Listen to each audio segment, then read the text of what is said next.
Hi friends, মই জিগিছা আকৌ আহিলো আপোনালোকৰ ওচৰলৈ আন এটি ব্লগ লৈ। এই ব্লগটোত মই দেখুৱাইছো পটলৰ ৰেচিপি। পটলটো আমি সদায় ভাজি বা একে ধৰণে খাই আমনি লাগি যায় নিশ্চয় নহয় জানো।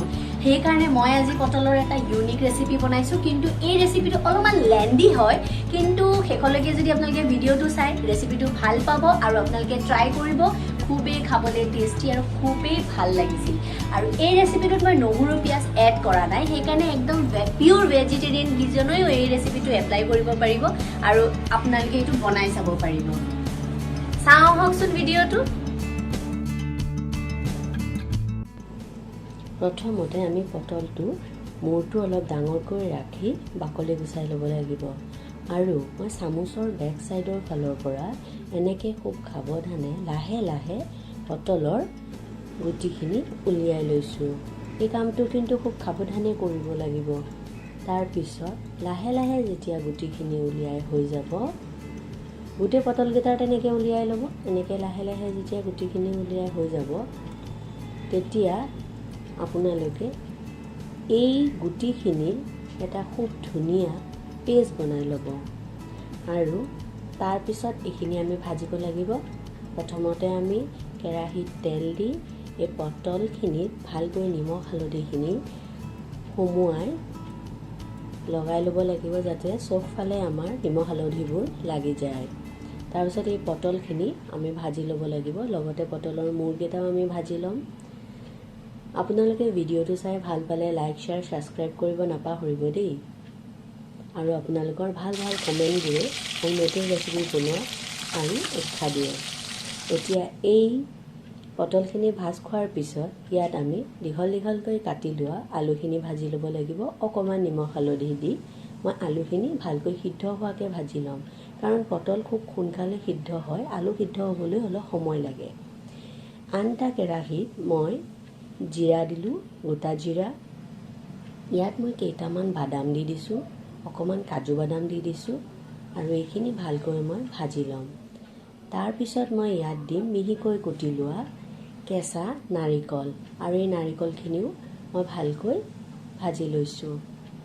তাৰপিছত ইয়াত মই বটি থোৱা পটলৰ গুটিৰ পেষ্টখিনি দি দিছোঁ, আৰু লগতে নিমখ হালধি দিম, আৰু মই জিৰা, ধনিয়া, লাল মিৰ্চ পাউডাৰ এই গোটেইখিনি দি এইখিনি ধুনীয়াকৈ মই ভাজি ল'ম।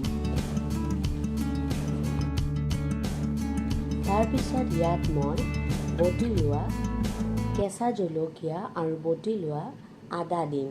তাৰপিছত আমি ইয়াত মই পনীৰ দি দিছোঁ মিহি মিহি কৰি লৈ।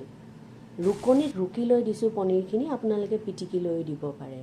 যেতিয়া এই পেষ্টখিনি হৈ যাব, তেতিয়া সৰু এখন চামুচেৰে মই লাহে লাহে পটলৰ ভিতৰত সুমুৱাই দিছোঁ।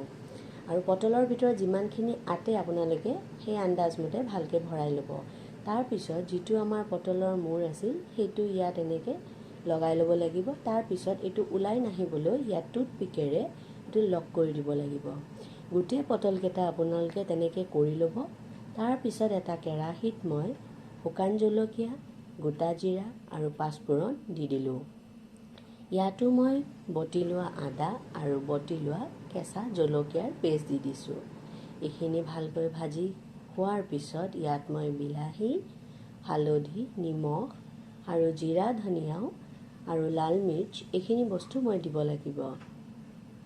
তাৰপিছত আমি এইখিনি যেতিয়া ধুনীয়াকৈ ভাজ খাব, তেতিয়া ইয়াত মই দিম বটি লোৱা কাজুৰ পেষ্ট। কাজুখিনি প্ৰথমতে পানীত তিয়াই লৈ পেষ্ট কৰি ল'ব, আৰু মই ইয়াত নাৰিকলৰ পেষ্টো দিছোঁ। এই মিশ্ৰণটো ভালকৈ আপোনালোকে লৰাই ল'ব। মোৰ আগতে থাকি গৈছিল পটলৰ ভিতৰত সুমুওৱা পেষ্টখিনি, সেইখিনিও মই দি দিলোঁ। লগতে মই ইয়াত দৈ দি দিলোঁ, আৰু এই গোটেই মিশ্ৰণটো ধুনীয়াকৈ লৰাই দিব, কাৰণ এই মিশ্ৰণখিনিয়ে গ্ৰেভি হ'ব।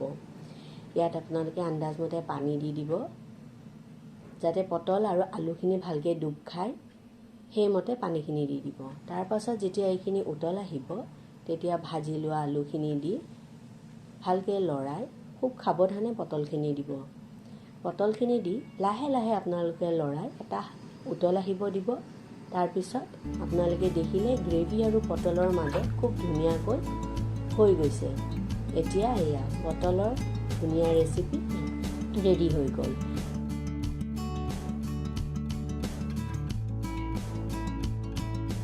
আশা কৰোঁ আপোনালোকে ভিডিঅ'টো চাই ভাল পালে, ৰেচিপিটো আপোনালোকে চালে, আপোনালোকে ট্ৰাই কৰিব, আপোনালোকে বনাব, মোক জনাব কেনেকুৱা লাগিল।